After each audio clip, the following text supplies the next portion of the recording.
Samantala, alamin naman natin ang presyo ng mga pangunahing bilihin sa Kamuning Market. Kabilang na dyan ang benting bigas sa kadiwa ng Pangulo.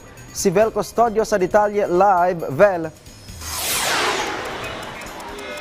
Rise and shine, Ryan. Available pa rin ang benting bigas meron na dito sa Kamuning Public Market, kung saan pwede mag-avail ito ang mga senior citizen, may kapansanan, solo parent at membro ng 4Ps.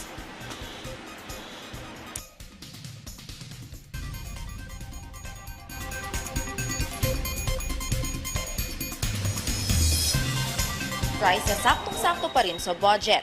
Isable naman ang presyo ng karning baboy. 360 pesos ang kilo ng kasim at pigi, habang 415 naman sa liempo.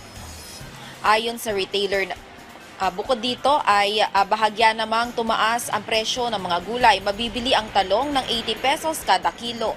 Ang ampalaya ay 120 pesos ang kilo.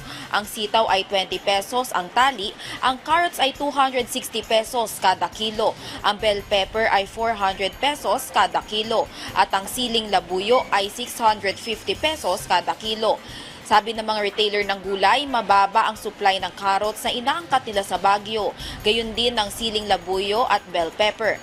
Nauna nang sinabi ng Department of Agriculture na seasonal talaga ang pagtaas ng presyo ng ilang mga gulay tuwing tag-ulan, bilang pagpapabilis sa recovery ng mga magsasaka at mangingisda sa epekto ng climate change. Sinabi ni Agriculture Secretary Francisco Chu Laurel Jr. na susuporta ang World Bank para sa $70 million initiative upang bumuo ng co-insurance pool sa 2026.